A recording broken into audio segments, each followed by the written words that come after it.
Bismillahirrahmanirrahim. Assalamualaikum warahmatullahi taala wabarakatuh. InsyaAllah pada hari ini saya akan menerangkan dan membentangkan berkenaan tajuk latihan ilmiah saya melalui beberapa slide yang akan dibentangkan sekejap lagi. Nama saya Sri Wahmuddin Azfar bin Arzimi, bernombor metrik A171721 dan penyelidik saya adalah Encik Hakim bin Zainan. Tajuk saya adalah berkenaan perbandingan perbahasan bab fa'il antara kitab Syarah Qatrun Nada karya Ibnu Hisham Al-Ansari dan kitab An-Nahwul Wadih karya Ali Al-Jarim dan Mustafa Amin. Sebelum kita pergi lebih lanjut, kedua-dua kitab ini adalah suatu perbandingan di antara perbahasan dari sudut Nahu di antara kitab Nahu Turath dan kitab Nahu Moden.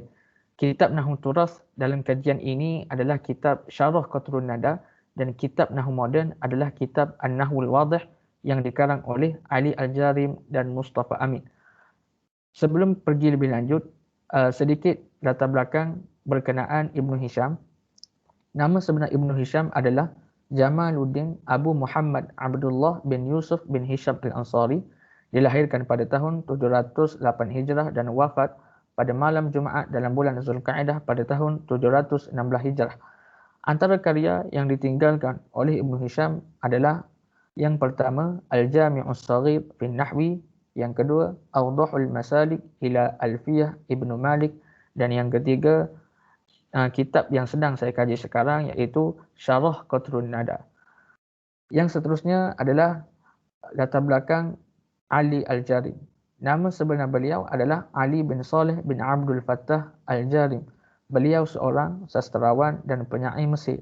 Dilahirkan pada 1 Januari tahun 1881 di satu bandar yang bernama Rashid di Mesir. Dan beliau meninggal pada tanggal 8 Februari 1949 di Qahirah. Antara karya Ali Al-Jarim, yang pertama Faris Bani Hamdan, yang kedua Al-Mufassal, yang ketiga Al-Balaghah Al-Wadihah, dan yang keempat kitab yang sedang dikaji dalam kajian ini iaitu An-Nahwul Wadih. Yang seterusnya adalah latar belakang Mustafa Amin. Mustafa Amin mempunyai seorang kembar yang bernama Ali Amin. Kedua-duanya lahir pada 21 Februari 1914 dan Mustafa Amin meninggal pada 14 April 1997 di Qahirah. Antara karya Mustafa Amin adalah Al-Afkar Al-Mutanawwi'ah, yang kedua Nujmatul Jamahir, dan yang ketiga An-Nahwul Wadih. Latar belakang kajian. Bahasa adalah satu alat bertutur bagi suatu tujuan antara satu sama lain. Terdapat banyak bahasa yang dituturkan dalam dunia dan antara yang ramai penuturnya adalah bahasa Arab. Berdasarkan satu dapatan, di dunia ini terdapat 7,000 bahasa yang dituturkan dan bahasa Arab menduduki tangga yang ke-6 di dunia sebagai bahasa yang paling banyak penutur ataupun yang paling banyak digunakan di dunia.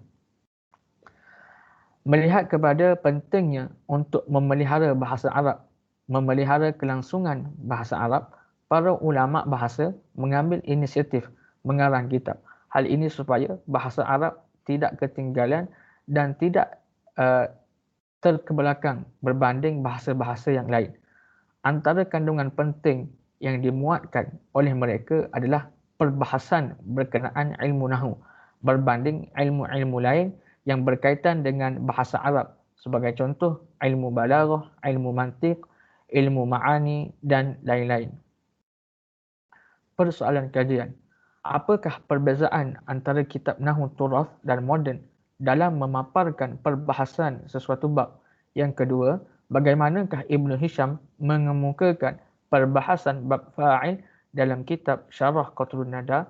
Dan yang ketiga, bagaimanakah Ali Al-Jarim mengemukakan bab fa'il dalam kitab An-Nahwul Wadih? Penyataan masalah. Apakah perbezaan perbahasan kitab Turath dan Moden? Bagaimanakah perbahasan kitab Syarah Qatrun Nada dalam bab fa'il? Bagaimanakah perbahasan kitab An-Nahwul Wadih dalam bab fa'il? Objektif kajian. Yang pertama, menghuraikan perbezaan antara kitab Nahwu Turas dan moden dalam memaparkan perbahasan sesuatu bab. Yang kedua, menerangkan kaedah Ibnu Hisham mengemukakan perbahasan bab fa'il dalam kitab Syarah Qatrun Nada. Dan yang ketiga, menerangkan kaedah Ali Al-Jarim mengemukakan bab fa'il dalam kitab An-Nahwul Wadih. Metod kajian. Metod kajian yang digunakan dalam kajian ini yang pertama adalah pengumpulan data. Dokumen utama yang menjadi rujukan atau dipanggil sebagai sumber primer ialah kitab Syarah Qatrun Nada dan kitab An-Nahwul Wadih.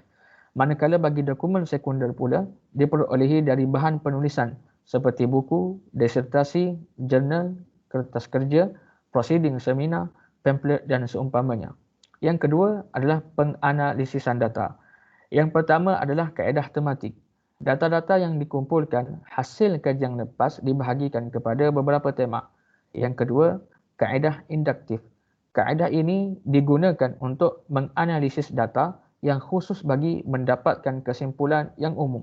Dan yang ketiga adalah kaedah komparatif, di mana kaedah ini merupakan satu proses perbandingan data-data yang dikumpulkan dan menghasilkan rumusan yang bersifat praktikal. Jabatan kajian.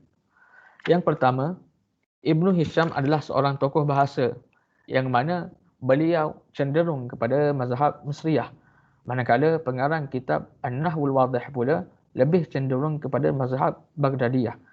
Kecenderungan bagi kedua-dua pengarang kitab ini kita boleh dapati melalui istilah-istilah yang digunakan dalam kitab-kitab mereka.